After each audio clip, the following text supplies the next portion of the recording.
So there's a misconception that if you're single, you are incomplete, perhaps damaged, salvaged, and you won't be happy until you find your one. And that is not true. That is bullshit. It is a message that has been fed to us by media and advertising. The truth is, when you're single, you have the richest soil for growth. That's why I created this podcast. And unlike other podcasts, this one is host-driven, not guest-driven. That means I will be rotating health and wellness experts 3 times a week to give you the giant box of wellness crayons, not just the primary colors, so you can start building a meaningful life. It's time to give singlehood a cape. So today's host, Lindsay Burke, she and I go way back when I was working in addiction, residential, Malibu, driving my little motorcycle on PCH to help people with addiction, and she was on my team. I'm so happy that she is a part of this rotating hosts and experts for this podcast. Lindsay Burke is the founder of Live Therapy, and she's a licensed therapist, behavior interventionist, coach, martial artist, yes, martial artist, a wife, a parent, and expert consultant on attachment, narcissism, and toxic relationships, as well as early childhood development. Yes, she does everything. And she believes that human connection is the best medicine and is committed to helping people heal by helping them develop healthy attachments with others. Her mission is to enhance the field of mental health by making support and resources more accessible to you in the form of psychoeducation, supportive programming, and individual therapy. Lindsay has served as a host for the Disney Plus show Reconnect and as an advisor and expert writer for various newspapers, podcasts, and radio shows such as the Chicago Tribune, Relation Up, P Therapy, Life and Style Magazine, Pop Sugar, and on and on and on. She is very talented. She's a powerful catalyst, and I hope you enjoy. Well, I know you're going to enjoy and get so much out of her episode today. Hey all, Lindsay Burke here, and today I have Candace St. with us. I am so excited to have her on our episode today. She is an epidemiologist and a public health specialist with additional training in pediatric sleep and lactation support. She's a researcher and a mom who helps parents cut through the noise and encourages parents to really use evidence-based empirical studies, aka science, when they are trying to make informed decisions on their parenting, and in combination with their own intuition to inform their parenting decisions. And so, thank you, Candace, so much for being on our show today. Oh my gosh, of course. Thank you for having me. It's I'm always honored when people think to invite me to chat. And I love talking about all of these parenting topics because I think there's such a disconnect between what the data say, some nuance from people who understand how to, interpret the data, and, parents, getting the information. So yeah, with happy Google. to chat. Years ago, there were like a few select books that were out there that people could refer to that were really kind of the main sources of information. Now I feel like parents are almost overwhelmed with information. Yes. And then there's a lot of money and a lot of misinformation out there that can easily be adopted. It sounds good, but it's really not based in science. And so I'm just so grateful for the work that you do, because you help people tease that out and really look at who's studying, and really researching and using scientific methods and understanding deeper rooted issues to inform parents on how to make their decisions. And as a mom, especially when your heart's in it and this impacts you. I've shared with you before, and we'll share again, that there are so many things that I was a part of, where I'm realizing in hindsight I was a part of the problem, because I was buying into a lot of this information without doing my own research. And then as I started to become more informed, I thought, I've been telling parents these things all these years. So I'm just so grateful for you being here. But first of all, let's clarify, because this is a big word. For those of you who are new to this term, what is an epidemiologist? What does that even mean? What do you do? So epidemiology, if I'm sure some of you have heard of it, since there's been a whole pandemic going on, or a couple now. But basically, it's just this It's the study of diseases at its most basic term, or form. Sure. Yeah. It's basically, epidemiologists are people who study a population. We want to know what the burden of disease is and what the effects are, right? So what I did, so currently, right now, I'm not even going to diminish it. I'm rocking the stay-at-home mom role right now. It's not without also, doing other things, because I can't just be one thing, of course. I have to just keep, and I just sat for my. You can't take the therapist out of the mom. You can't take the therapist out of me. It's in there. It's ingrained now and everything. I always say that about martial arts. I'm forever a martial artist in my heart, my mind, my meanness. Hey, it's not you'll meanness. Lose the epidemiologist in you. You can't unthink once you know certain things. You can't unthink. Yes. In that so kind of way. So that's what I did for 5.5 years before I'll be frank, I got a little teeny tiny bit burnt out, I was still a full-time stay-at-home mom, but also full-time worker because, as a lot of us experienced the pandemic craziness, because I have a June 2020 baby. So what I did was I was in a rural New Hampshire hospital. I had a million hats that I wore. I was a team of one. So I worked with the hospital, tracking some of the chronic disease burdens that we had in our community. Obviously, I was a part of the pandemic response for COVID-19. I had to develop the tracking systems.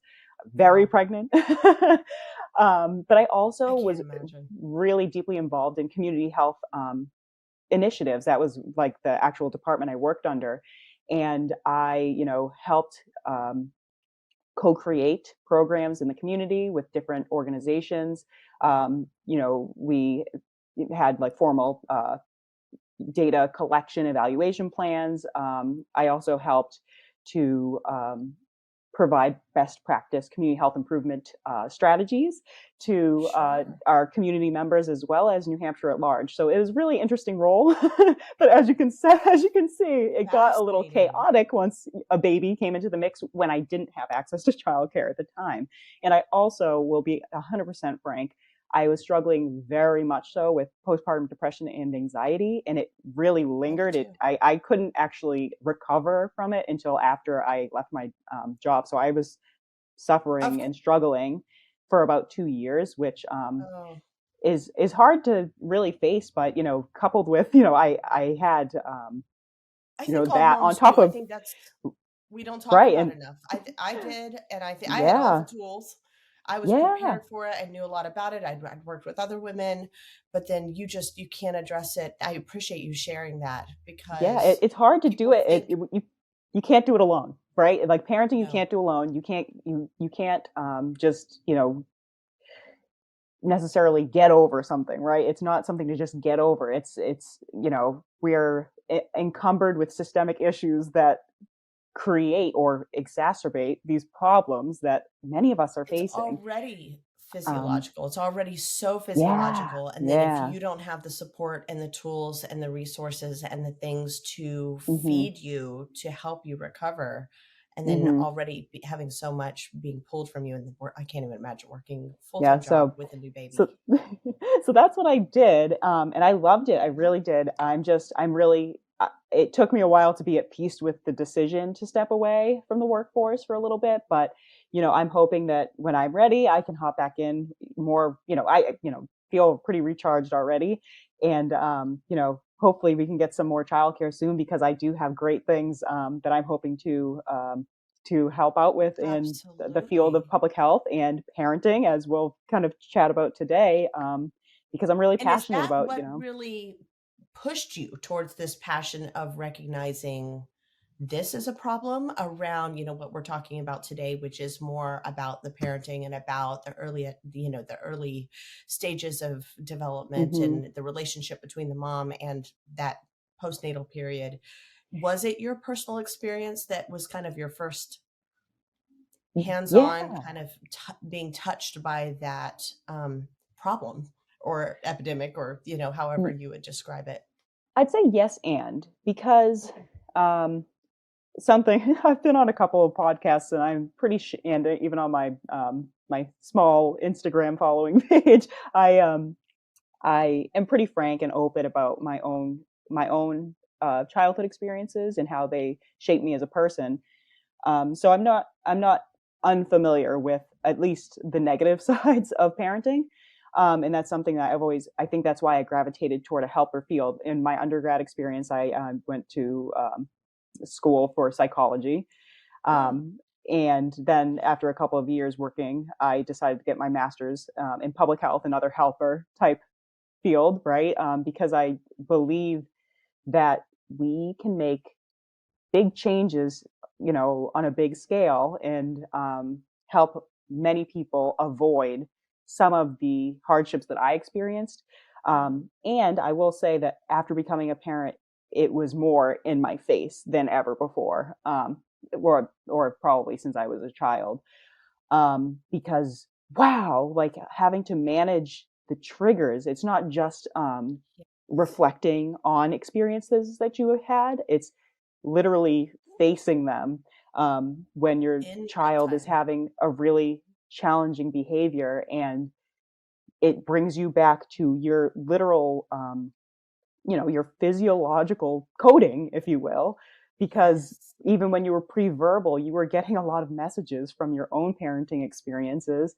And it might be hard for us to even understand why it is we're so angry with, or whatever it might be, upset, sad, shamed, whatever the emotion is that comes up. Cope, yeah. By becoming a parent. Yeah. So I know for me, it was the crying at first. I couldn't understand why it was like so much for me. And of course, everybody is supposed to have a reaction to your child crying. That's what we are, biologically, physiologically, once you become a parent, regardless if you're the birthing parent or not, you have changes. You go through substantial changes, and your brain chemistry changes to be able to attune to your child.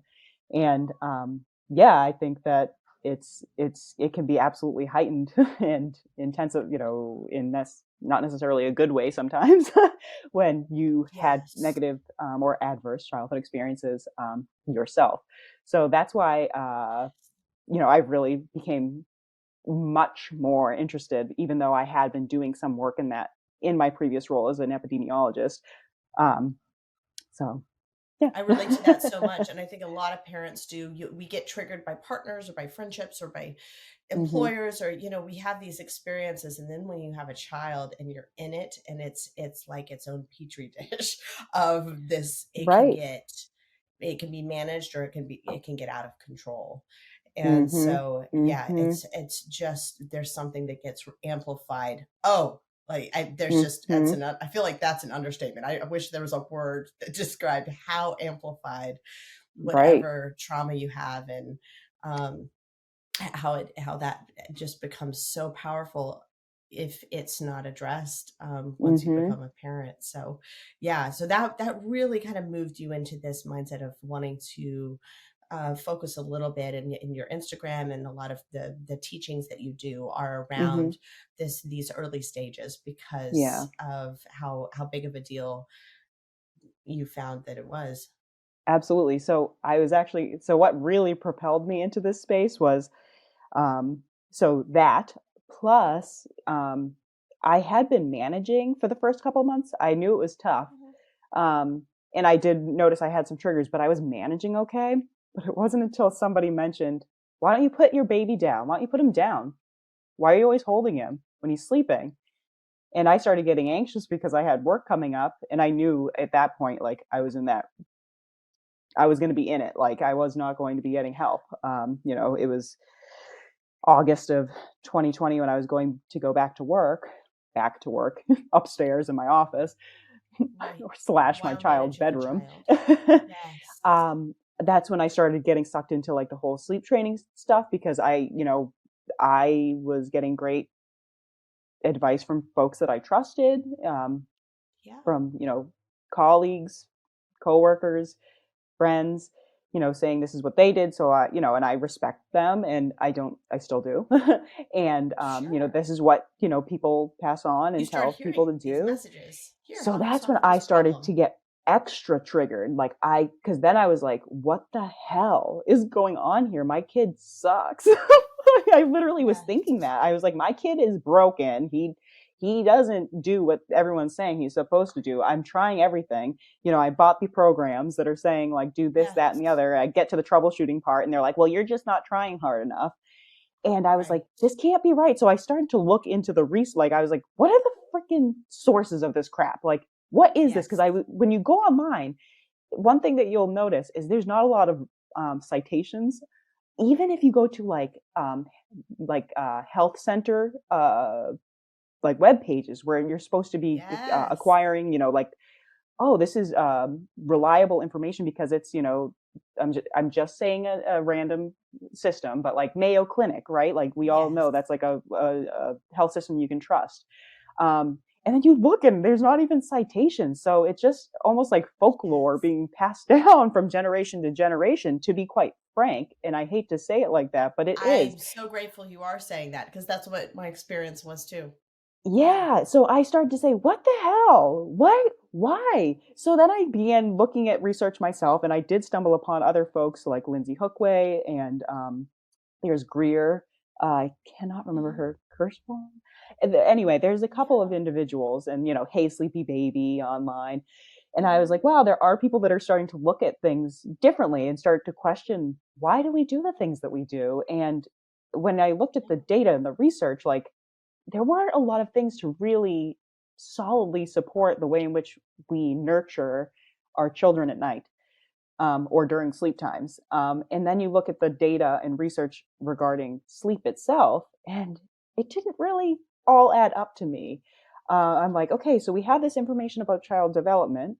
We know that their very, very immature nervous systems do not have the capacity, like honestly, even the autonomic nervous system for babies is regulated by us, like just being close to us, never mind the oh my gosh, what's the other? There's the autonomic functioning, their ability to all of these things that play into being able to manage their emotions and to regulate their sleep, and to be able to regulate like our central nervous system and the parasympathetic, sympathetic. So, and you're looking and you're like, okay, you need the parasympathetic nervous system to be able to sleep, rest, digest, right? We don't want to be in fight, flight, or freeze, fawn, whatever. Why? We know that children, especially babies under 12 months old, like require co-regulation. We even know kids under like 5 need co-regulation in order to help them manage their emotions. They don't know how. They don't have higher level executive functioning to be able to say, oh, this is not dangerous. We are safe. You can use those like different techniques to come to, okay, we're going to take deep breaths. These are all things that I can tell myself. You get your amygdala to calm down, right? you turn off your little survival mechanism and say, okay, you're safe. But I'm like, my baby needs literally everything from me besides like breathing at this point. I have to change his diaper. I have to feed him. He can't move. Like, why do I expect him to have? I expect these things? Well, and I was going to say, one thing that you had written was, in the United States, we have pathologized typical infant behavior. That much of the parenting advice is based on research with heavy limitations. So most of it relies on behavior modification of an infant or a child, instead of shifting focus on parental healing and typical infant development.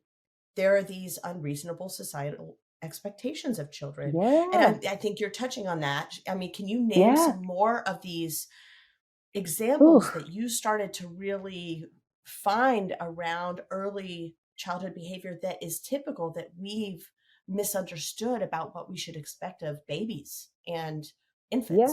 I mean, I think I just, I mean, I think I kind of briefly touched upon some of these things, but, in terms of behavior, like, I think that a lot of us assume they are a lot more developed than they are. They don't have impulse control. I mean, as you know, it's upwards to age 25 before we truly like have integrated all of that into our brains can handle all of that. We don't have a fully functioning prefrontal cortex until we're around 25 years old. You think about that. from a It makes scientific sense, perspective, the right? responsibilities that we Right, place on these young adults even.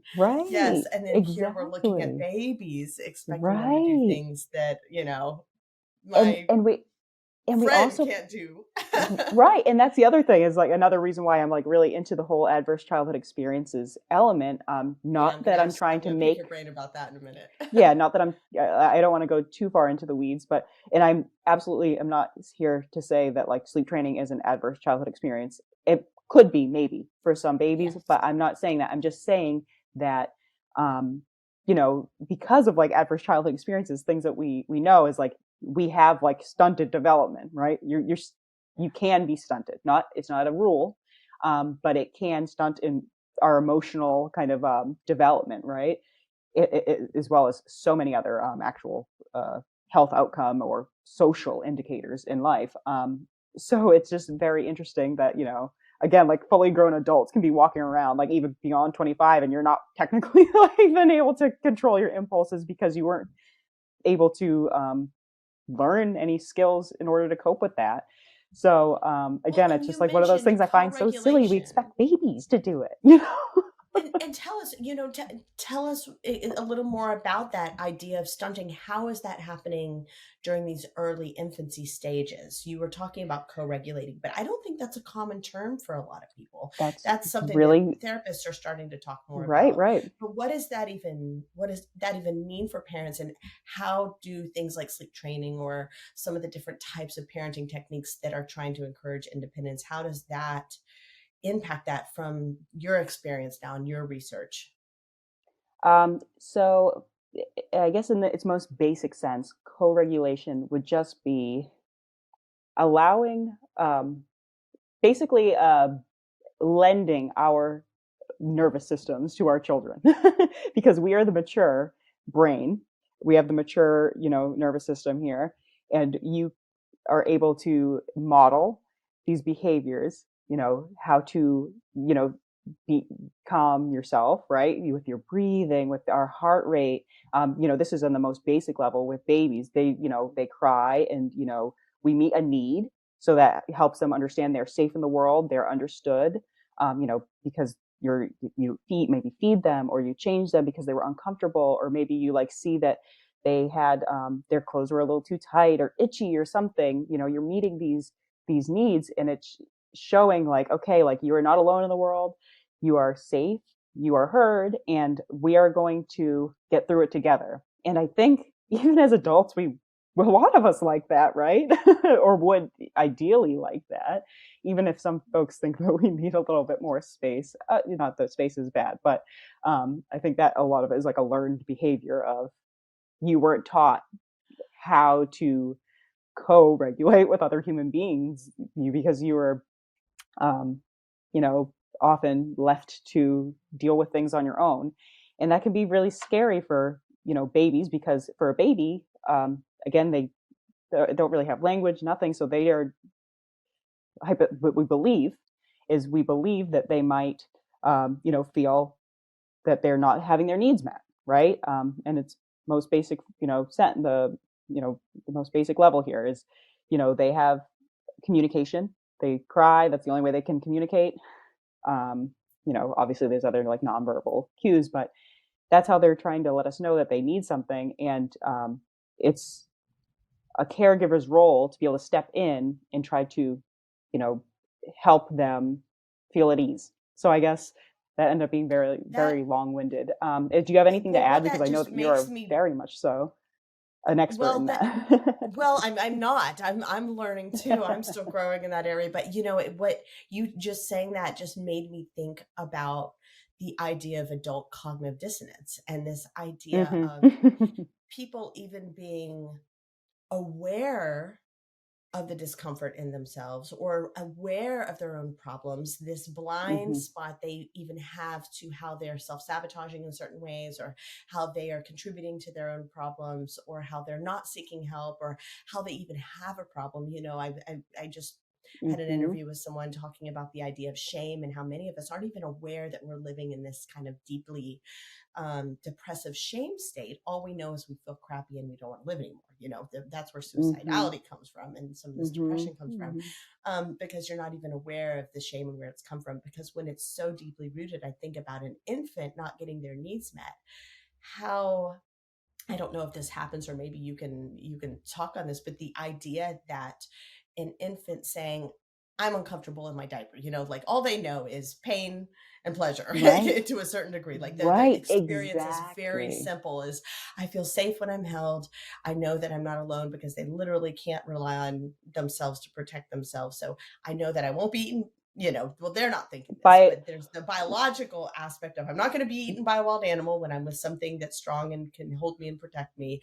I will get my needs right. met. I will be fed if I'm near this person, and I'm Right. uncomfortable in my diaper. When I cry, they respond to me. So if I'm uncomfortable in my diaper and no one responds to me, there has to be a way of coping with that lack of responsiveness, which I can only imagine contributes to this idea of cognitive dissonance, that I can't trust my own feedback system. I can't Yes. trust that I am responding accurately to my own needs even. And so And it hit me that it's not that I not only can't trust other people to respond to my needs, can I even read my own needs accurately? Which just, I it's the first time that layer just got added I really to love it. that you mentioned that, because that's something that with other colleagues who do some of this work, have talked about, because it's, I think that this style of parenting, and especially nighttime nurturing or lack thereof, on a societal level, has been around for quite a while. I believe it's at least since the 50s. Spock, Dr. Spock, was really big on that, and there's a Yeah. few other physicians who, some Didn't were raise their own child, children. yeah, either didn't raise their own children, or some of them even child free. Oh, Interesting that wow. they're experts, on that. Wow. But yeah, I think that sometimes we have to take a step back and think about, like, okay, what were the origins of this? Like, is it based on our, like, what we have ideals for in society, versus what is best for a family unit? And I like to emphasize that, because I often get fingers pointed at me that I don't care about parents, but I do. I trust me, I do care about parents. I care about everyone in the family unit, because that's, everybody's well-being is crucial to overall health for your Yes. lifetime, Yes. And it within your own takes the family. family and the extended family to have healthy children. So yes, it's, Right. yeah. So, and I think it's really interesting, because if you look at our society and you look at, we have a huge burden of mental health crises. We have a lot of other issues systemically. When you think about um, healthcare, you think about education, you think about some of the race and equity thing, you know, atrocities basically occurring. And you know as a society, like, it's a way in which we've all been created to be, right? I mean, it's not like this is how human beings are, because if you look to other societies, other folks Mm. have different ways of being, right? And yet it's a uniquely It's American a mindset experience. that's starting very early. Yeah, it's of pull yourself up by your bootstraps, you need to figure it out on your own. And how are these uniquely American kind of ideals, and you have to figure out on your own, like, no handouts, whatever. You have to rely on yourself, you should be self-sufficient, things like that. How is that trickling into our parenting? And it does. I think it really does, because we have to get back to work. And We everything have, else. we don't have, we have nuclear families generally, where it's just, two partners and, like, their immediate children that they have. It's not like you have any extra help right there all the time, cooking and cleaning and caregiving alongside you, like humans for most of human history. Like, we humans have been around for Yes. a very long time. It's just in the past, like, 100, 200 years maybe, that we've had this Yes. drastic shift. Like, so, and I'm trying to tie it back to something that you mentioned. When babies are Yes. born, they're born like they're not blank slates. They have a rich history from our human existence, and they're expecting, you know, to have their needs met by their caregivers, whoever those caregivers are. And because you're right, like they cry and they don't want to be crying because they could be in true danger, like, some animal could come get them. They don't know that it's not like that anymore. So they are still living, operating under that condition of like, it is danger if I'm alone. I require this, being in order to exist. And, that's besides the fact that, they actually truly need to be feeding all the time, which, we don't have any supports for in our society, which, leads people to do behaviorist techniques, because how the heck are we going to juggle it all, right? Yeah, I you digress. look at But cultures that are yeah, still a little more collectivistic, and you look at these cultures where the babies are attached to their moms 24/7. They're wrapped. yeah, They're tied to them. And if right, it's not mom, they've got aunts and uncles and grandmas and right, generations of people who've been in that baby's life from the very beginning. So there are these surrogates, kind of right. surrogate caregivers to help support that unit, because that Uh-huh. baby, I mean, we're like one of the only species that's born so vulnerably, in such a Mm-hmm. vulnerable state. Right. I mean, that's a great thing to bring up in terms of cognitive development, because in order for like a baby deer to get up and start running, like they have to have a lot more going on up there in order to have the functions to be able to send the messages to their muscles to be able to make them move. So that's just looking at things on the most basic level there. I mean, and even like something like a deer again, they can they can they have different milk that they're fed, so they're given far more nutrient dense milk. That's why their parents can go trot around and look for berries and forage for whatever they need to, and the baby will sit there quietly in their little nest. Um, and that's just a different species, right? But humans, we're not like that. Right. We're supposed to be right there with them because we're born just little raisins Yeah, that yeah. They haven't aren't really walking for a blobs. year. They're not walking for a Yeah, year. exactly. Or longer. Exactly. Yeah. Yeah. Um, yeah, so it's really incredible. And I feel like I went on a crazy tangent here, but Not at it all. just I really think does that's you're speak to getting the to the root of unreasonable. it. Yeah, it speaks to the unreasonable expectations of our society. And just because we mentioned there's collectivist cultures that exist to this day and feed their babies every 2.5 minutes, um I'm not like, I don't think anyone is saying like that is the way we need to be. We can be modern. We can advance as societies, if you will. um and why can't we do that alongside honoring families and being able And to provide biology, to not everyone with. assume that biology can shift, that the Right, and biological it's needs haven't shifted.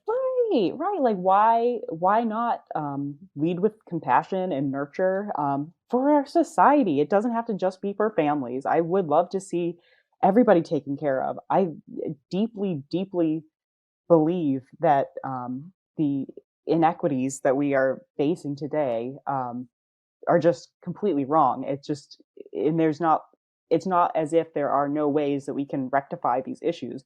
It's just that there's a lot of political garbage keeping people from doing the right thing. And it's just sad. It's Yeah. just really sad, because we should be able to have, mental health supports and be able to go to the hospital and not be bankrupt for the rest of our life, or Well, deliver a baby and like not you're be leading able to me to my afford that. next question. I mean, yes, you're leading me to my next questions, because when we're talking about, okay, if we were to be very honest about what the neuroscience is saying about how vulnerable our babies really are, and how this Hmm. idea of them being independent so early isn't really helpful, this idea of not being extremely responsive and nurturing to Hmm. them early on. And when I say early on, not the first few months, for the first few years of their life. Hmm. So when we really acknowledge what they're needing and what our society keeps pushing us to do for our young children under 2, under 3, around breastfeeding and around closeness and in responsiveness, the next conversation is just what you're saying is, okay, now how do we support the people who are supposed to provide that to them, which Right. is parents, Right. how Right. mothers first and foremost, and then the fathers, how did they contribute? Mm-hmm. And then the whole community around them, whether that be immediate family members or extended relatives, friends, Mm-hmm. the village, the healthcare system, the doctors, what has happened in our society to, and what are they really needing? How do we, what kind of support are these caregivers needing in order to Whew. provide that level of responsiveness that our babies really need? So What needs to that is, change there? whew, It's a that's a loaded huge question. question. It is, but I think it's one that we all need to sit down and really think about, because we can look to other societies who appear to have it more right than how we have it in the United States. You look at some of the like Yeah, who is countries like doing Sweden. it Yeah, now? Yeah, like who's over. I mean, basically every other uh, many? industrialized nation, I suppose. Right, has some sort of parental leave. Some have for both um, maternal and paternal leave. I know folks over in, like, I believe it's Sweden. They have like a couple of years off, and then it's a slow Wow. integration back into the workplace. So they're just like part time for a little while, and then they get to go back to full time, and they don't see it as a negative impact. They understand the huge importance of child rearing and ensuring that children have like secure bases, secure attachments, and get all the support that they need, while ensuring that the family can exist, is getting paid to feed themselves, and even hell, go on vacation. Like, there are some countries that literally give vacation, like, as a country, give Wow. vacation like money. And Yes. and have um in their law, like, paid time off is required. Like, we don't have anything supporting or protecting um people So you kind of in this the nation. And I country and organizations and the government are recognizing the value of kind of paying for it on the front end. I mean, I'm Right, an employer, right, and so I understand how hard it is to pay for employees and how to and right, support employees during their time off and the coverage for them and the expenses of that. I'm not naive of the idea that you know uh, the employees just want handouts and coming for that. yeah, That from an employee standpoint, that's still a burden on the front end. But what you're saying right. is some of these countries are starting to recognize that the Hmm. Or payout on have. the back end is longevity, Right. with employees being able to stay with them for much longer. Hmm. That there are some benefits that they're Right, and recognizing. there's just And like more kind of well adjusted society, if you will. They're okay, raising kids who are going to be um, good contributions to the economy later. Whereas, there are wow, a lot of issues. We have like, uh, you know, really vast amounts of like poverty, and it's hard to mental get illness. ahead when you're like, how we look at compensation in this country is, we like have hierarchy of roles, when it's like, why shouldn't someone who cleans toilets or whatever it is be paid a dignified wage? Like, why can't they have stable housing? Like, why can't they afford to feed themselves? Why can't they have healthcare? Like, we just have to like totally reconsider how we um, basically treat other human beings in this country. So that's like another whole layer. But then there are so many things. Having healthcare coverage would alleviate a huge burden. That's a huge um, stressor and financial stressor in the United States. Plus, because of things like adverse childhood experiences that lead to poor health outcomes, like, that Yes. increase substance use disorder, alcoholism, Oh my hypertension, gosh. depression, all sorts of things. It's not just adverse childhood experiences. There's also like environmental injustices and all of that. There's so many layers, but again, it goes back Yes. to this individualistic of society that, it's when a company opens up, they're just doing whatever they want because they want to make the money, and we don't have a ton of checks to keep making sure they're paying and treating their workers well. We don't have a ton of supports for the community in which they then like build into, right, or establish their business, and it could be wreaking havoc in a million different ways.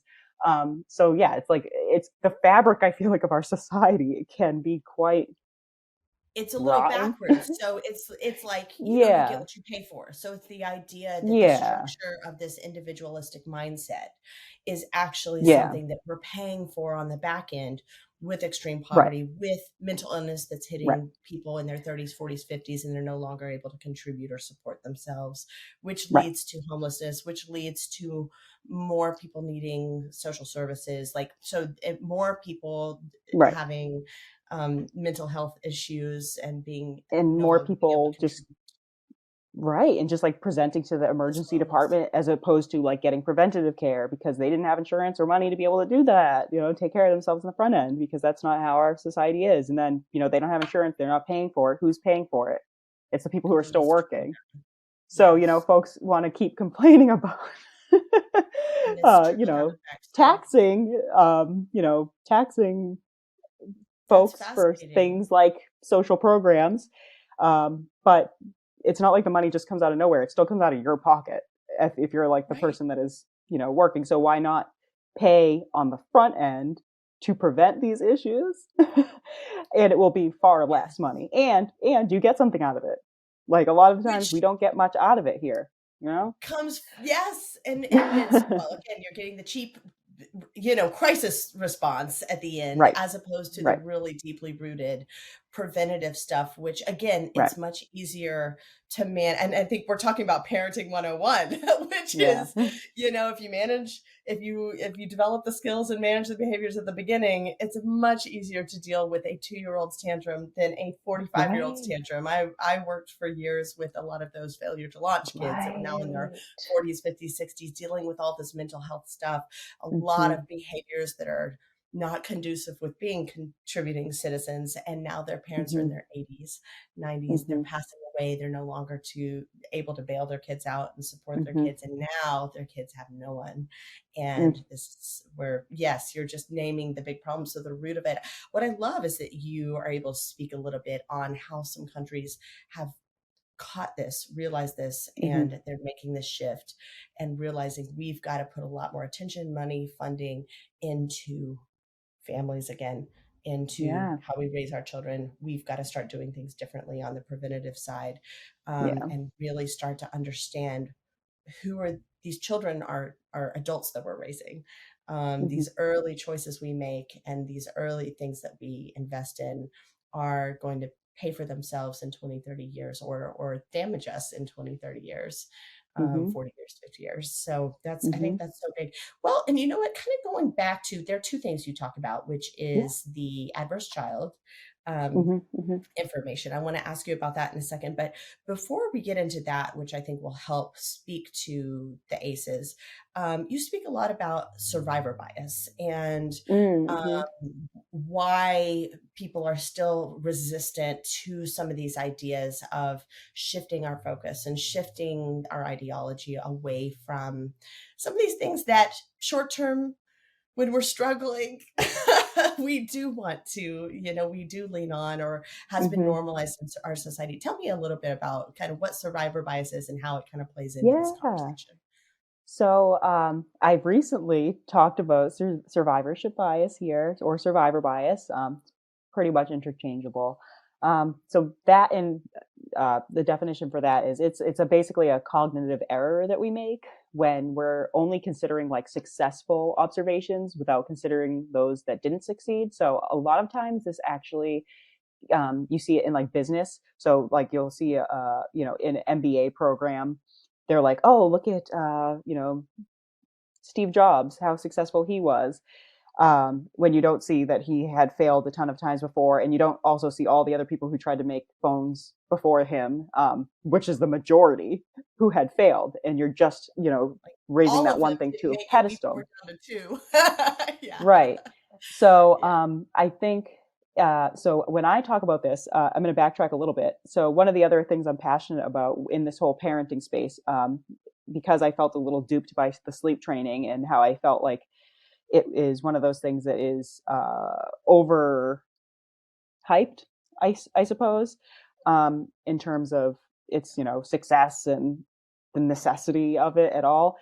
That's what I As I am a public health professional, I, looked into things such as, I don't believe it's sleep training or bed sharing, but I do believe, I think there's things you can do, in between there. But I do believe that if you are having a lot of struggles because your child is extremely high needs, they're, really sensitive, which is the child that I had, we need to be teaching parents about how to more safely, I'm not saying it's safe, I'm saying more safely bed share, because quite frankly, it is extremely dangerous when we're falling asleep, like sitting on a couch or on like a rocking chair or something, trying to stay awake, because everything that we hear in the United States is abstinence only education on bed sharing. It's, it's the worst thing that you could do and you're going to kill your baby. So I started talking about survivorship bias because Yeah. when you really look at the data, yes, there are some increased risks for your infant if you choose to bed share. And what a lot of times that we see in the United States is there is folks that kind of point fingers saying, oh, that's survivorship bias. If you do bed share it, it's successful, because you see that it can be risky.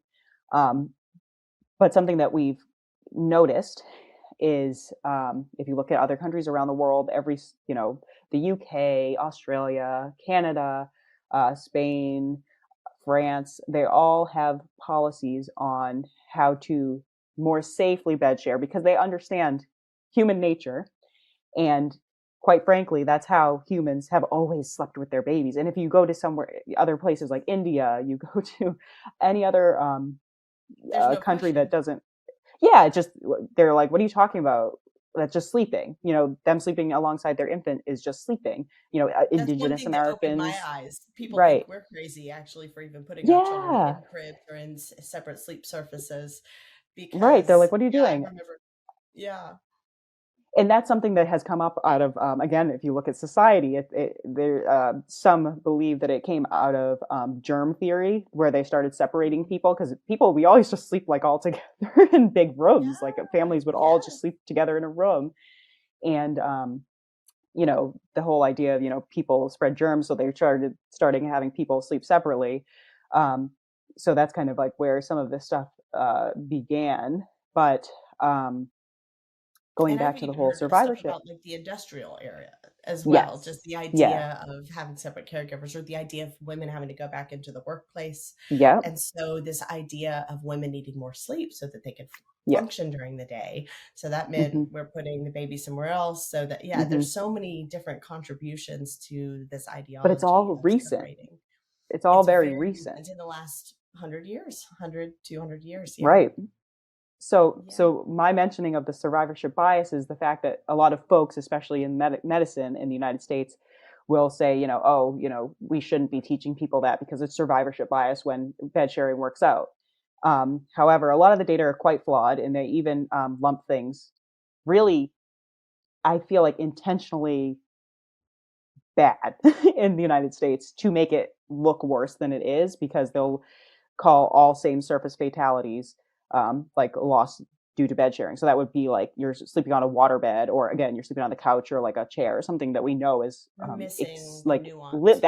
that is, if very, very dangerous. Tons of pillows, tons of blankets. Like, nobody, we're not saying that. That's not what I'm advocating for. So how can we discredit the way in which humans have slept forever, and like chalk it up to survivorship bias? I think that there's risks associated with a lot of things that we do. And another thing that I find interesting is sometimes we do, because in the United States we have very poor data on like bed sharing and unfortunately infant loss. And often, if there was a bed sharing scenario, it won't be like qualified as SIDS at all. It would be a sudden unexpected infant death, which Mhm. one of the things I hope to see more of in the future is more research in that field, because I wonder, again, if your kid is a little bit more high needs or what have you, they could maybe have something medically wrong that is why they're seeking the closeness, and could be why they may have incidentally passed away while being in the bed. But that's something, again, There's so we many need more data on. factors These are just that my we need to. speculations.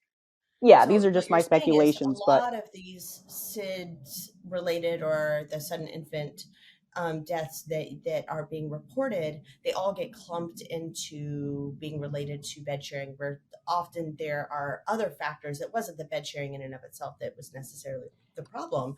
It could have been all these other factors, the wrong types of sleep services, a lot of things that aren't educated, or it could be illness, different factors that relate to the child's wellness and health. yeah.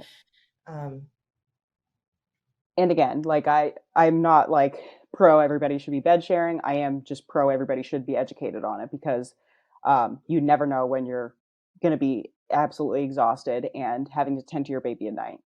So highly recommend, if you are here listening, you can check out, there's loads of free resources. You can find like the United Kingdom, there's Basis online, there's Lullaby Trust in Canada, health.gov, like literally you can just find it there. We have a couple of resources here, but UNICEF is also another place where you can find really reliable resources on that type of topic, without me having to go too much further on that. Yeah, so it's just this idea of, when people have certain experiences, even with, crib, training and sleep training and some of these experiences, it's that idea of, well, I survived. And I get this all the time. Right. I was spanked and I was fine. I survived, and it's like, right. well, are you? I know, right. I'd like to see that psych assessment. And that's another. How much money do you make? What kind of relationships do you have with your family members? Right. Right. Yeah. It's a very complicated. So it's important to acknowledge that people's personal experiences and having made it through doesn't necessarily reflect the overall societal impact and the overall long-term impact on children. And frankly, the problem is we don't always have enough information on that, because we're not asking those questions. We're not even looking into it. And it's really important for us to have some discernment with regards to that, instead of just assuming, okay, because this worked for a family. Again, I think I talked to you before we started on this, the idea that even personality disorders, a lot of people don't get diagnosed. And, we're not really seeing the breakdown of these disorders always impacting people until later in life. They're able to survive in their 20s, their teens and their 20s. They've got the support system of other people. Their parents are able to bail them out of jail. They're, they've got drinking too much, and partying is socially acceptable in college. Like, there are a lot of behaviors. Spending too much, they can, again, get bailed out by different family members and friends. And so a lot of these inappropriate behaviors that manifested and started at a very early age also don't really, come to a head until they're in their 30s and their 40s. And then at that point, as a society, we just label them as broken. And they're an exception to the rule. Something happened. We don't know what happened to that person. And if we trace some of those things back, there was something that happened to them. They weren't born that way. Right. And so acknowledging that we've got to really start looking at the root of the problem and start acknowledging that some of these early years are really important. And that leads me to what you were beginning to talk about with regards to ACEs and how that applies to early child. Can you explain to us what ACEs are? Absolutely. So ACEs are adverse childhood experiences. And these are potentially traumatic experiences that occur before our 18th birthday. There's 3 main types of ACEs. So they're abuse, that could be physical, emotional, or sexual, neglect, physical or emotional.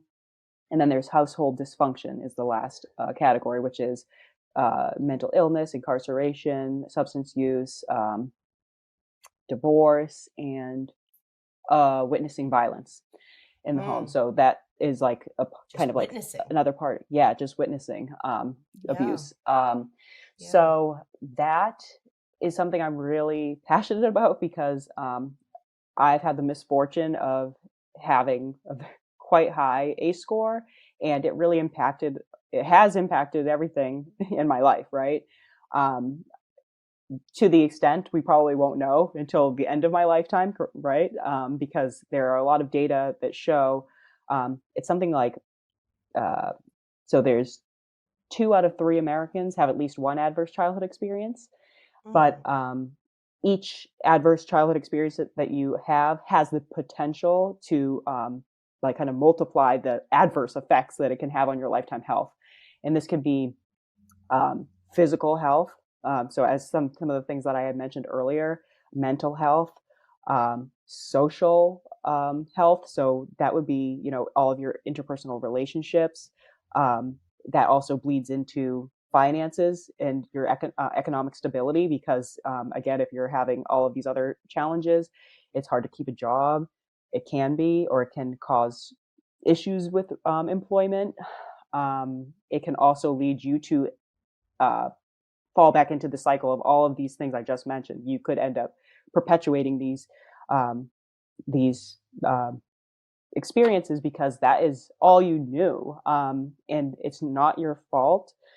And I'm really passionate about it. Doesn't have to be a determinant. So one of the things I really worked on very much so was social determinants of health, but I like social drivers of health a little bit better because it I don't like the idea that like they define you in terms of like, okay, so you're destined to this, like, because you have an ACE score of 8, you are determined, it's definitive that you are going to have this, outcome, right? There are many different ways that we can alleviate and lessen the impact of ACEs.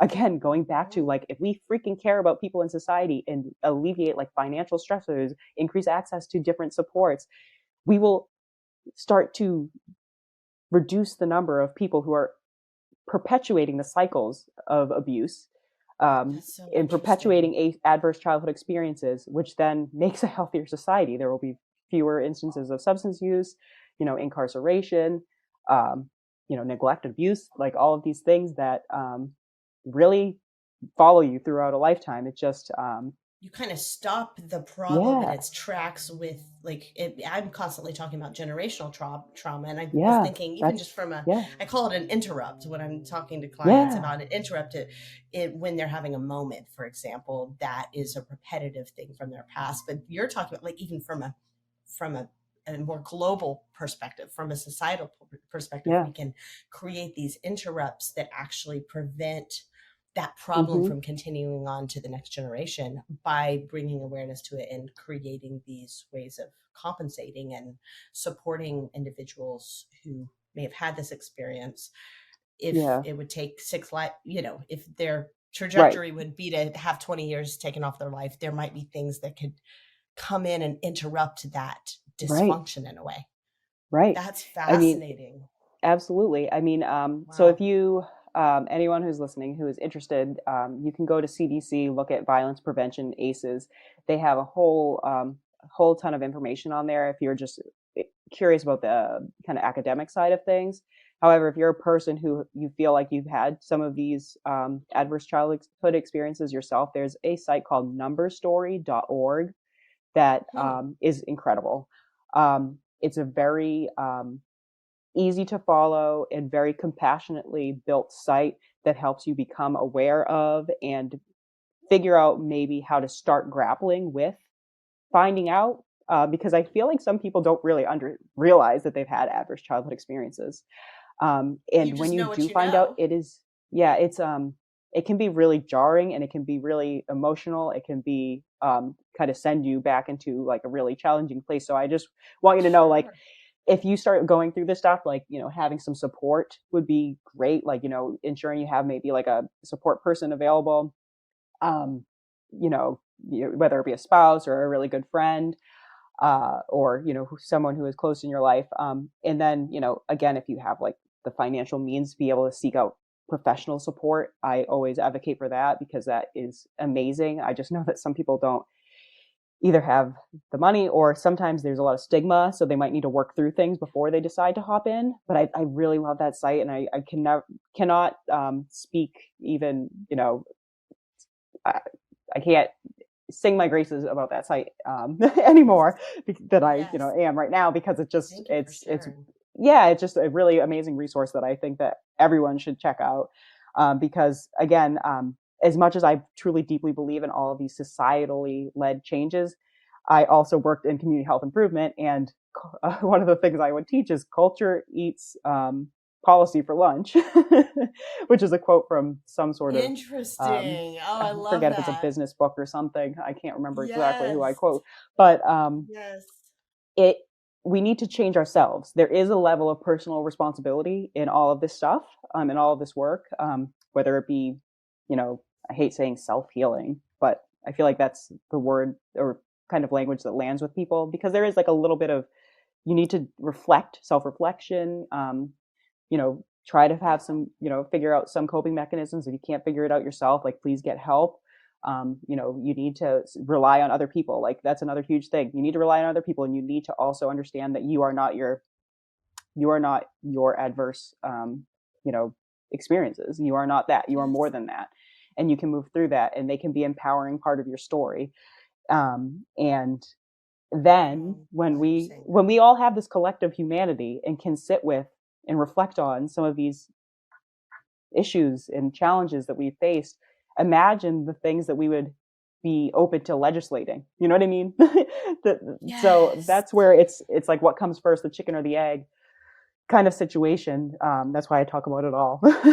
Yes, because it all matters, you Yeah. can think about things from a global standpoint, but also from an individual standpoint. And there is that, even, here you are an epidemiologist, but what is it? The patient zero, there's always that patient zero also. And that trickle down effect, even from from the aspect of psychological issues and social issues, there's a patient zero for that. And if we can treat that patient zero, then the trickle down effect is null and void, that we're able to stop that problem from disseminating into the entire population. And so kind of recognizing that, from that's individualistic, kind of that one person place, but also that collectivistic view of the greater impact when we again maintain humanity, and value everyone's humanity. And so, oh my gosh, well, I could go for another hour with you, but I know neither of us have that kind of time as working moms. But Candace, thank you so much. This has been such just a rich conversation. I know it's just the beginning of many, and I just hope you continue doing the work that you do. Thank you for being on this show. And for any of you who want to follow Candace on Instagram, you can find her at CandaceSt.John.mph. Reach out to her through her website, CandaceSt.John.com. And you also have a blog with more details around early childhood questions that anyone in our audience might have. And what I love, you can dig this up too from your website. You literally created a Google spreadsheet with a list of evidence-based. I was like, this is my woman. Speak my language. Put it on a spreadsheet. Some of the sources regarding the points that you've made in this episode. So that our audience doesn't have to do the digging themselves. You've done the research, you've read through this stuff, you've listed it out and said, hey, read it yourself, do your own critical thinking. And so it's not just anecdotal opinions that you're spouting out. You've really researched this quite a bit. And personally, guys, if you are getting information from even doctors and therapists who are not citing their sources, it's okay to question them. Take it with a grain of salt. That includes me. And again, even research is flawed. And so it's important to constantly question even the research. Specialists make mistakes.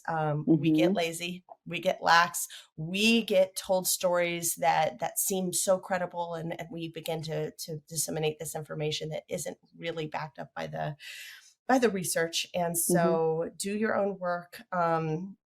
And you also offer one-on-one consultations to specialists out there. You're constantly working in the communities to provide more public health information. I'm just so grateful for that. So thank you, Candace, for speaking to us today. So much. Thank you. Yes. Thank you. I really appreciate it. It was great chatting with you, and hopefully we'll chat again soon.